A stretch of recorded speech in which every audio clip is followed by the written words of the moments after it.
guys, Sandra here from Creating Spain, and welcome to my video for the Hobbies and Pastimes hop that I've arranged.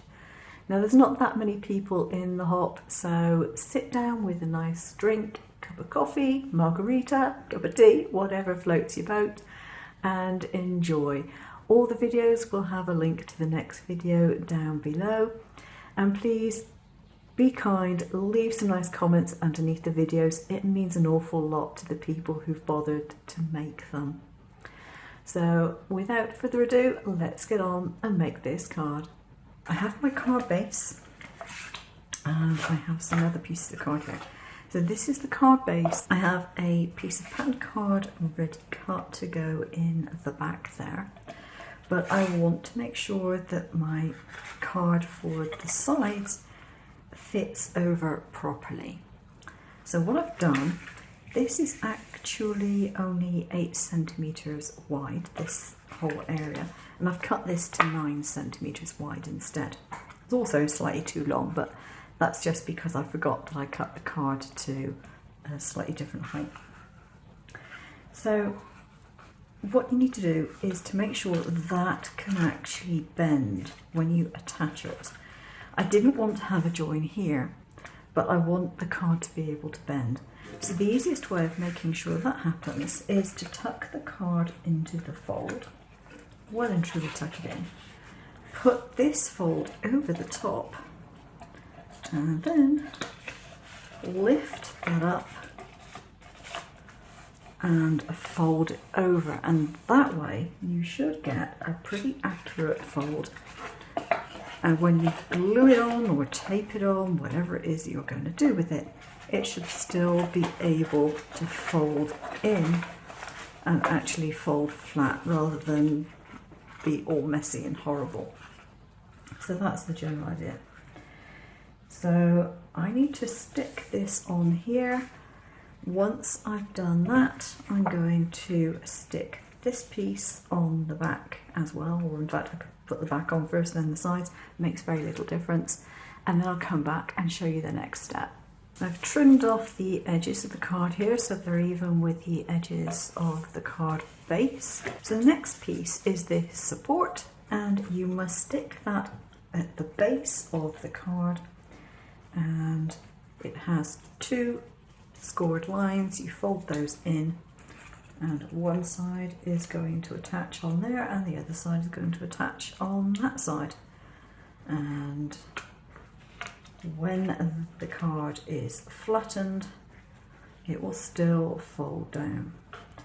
So get some glue on here. The glue that I'm using today is a no wrinkle glue. It's very, very sticky. So I'm making sure this is lined up completely with the base of the card and it's nice and straight. That's really important. And then I can just close that piece down over there and then put the glue on that side and shut that one over. And then you'll have the base. One thing I do want to do is to get my window ready. I've got a window cut out and I've got a white base for it, so it can go on here and it's going to look like you're looking through the window. You see what I mean there? Help if I put this down. And what I want to do is just do a little bit of colouring in here just to make it look like there is some kind of view. It's just an impression. So I can now stick the frame onto this piece when it's dried off a little bit. I'll leave it for a couple of minutes just after it's been coloured in. And then that will give the impression of a window. Now if you really wanted to go overboard, you could add some acetate underneath that as well. In fact I might if I can find a little scrap of it. So here I've got the window stuck together and put in place, and I did put some acetate on it just to make it look a little more fun. Now I know that if I left this to chance it would probably end up being skewed. So I've marked the centre of this. Now this is 13 centimetres, so 6.5 is the centre. And I can within a reasonable distance, eyeball the centre of this particular frame. So I'm going to put glue on the back of the frame, and then I'm going to put this where it's supposed to go. Now I'm using a very tiny amounts of glue. This is tack it over and over. It is very sticky. It doesn't seep too badly, which is one of the reasons I quite like it. And I've marked the depth I want to go down to, and that is about as near as it needs to be. Now I know this looks a little bit similar in colour at the moment, but the idea is that kitchen cupboards are going to have this little inset, and we can use an alcohol marker to add some shadows around this when we're done. So let's get that in there, like so. In a similar way, I'm going to do the drawers on either side. Make sure you don't go past that mark when you put the drawers on. Now I've built up the drawers because drawers usually actually stand a little bit proud of the cabinets. So I've built them up by simply putting them on top of the grey pieces that I cut out of these. Now you might say, well, why bother cutting the grey pieces out in the first place?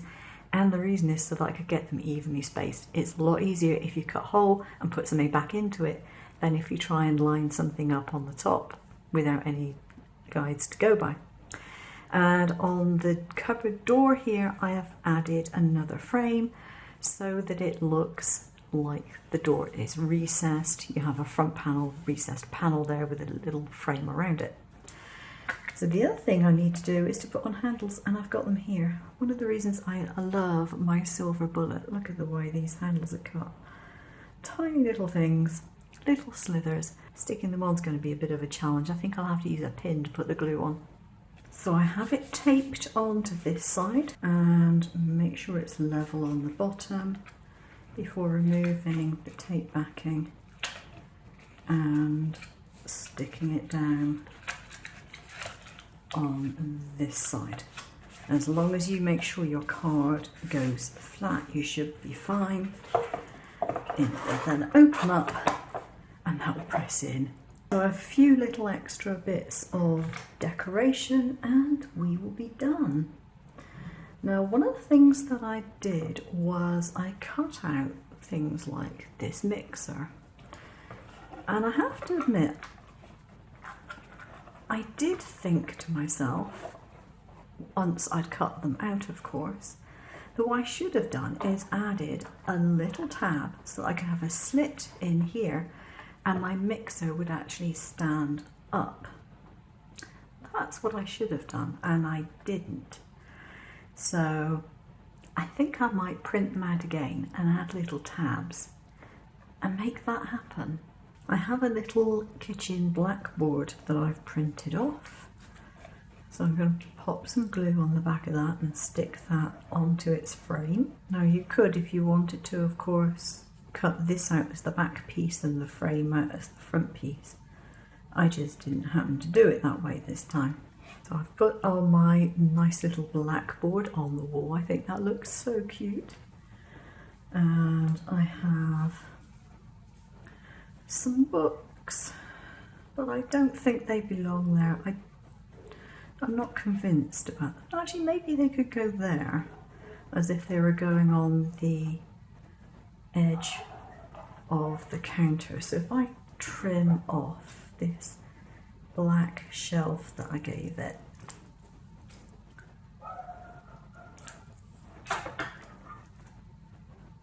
yeah, I can put them on there. And I've even got a slightly broken book there. That wasn't deliberate actually.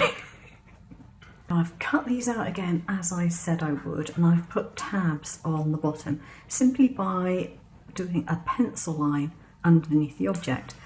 So I have an electric eraser here, and one of the things it's nice and good at is getting rid of pencil lines on these things without making a mess of the card.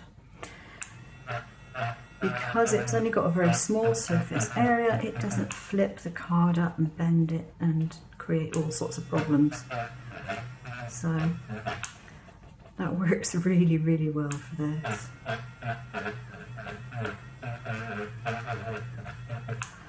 Not that, to be honest, it would make much difference because that's actually going to be underneath the card anyway.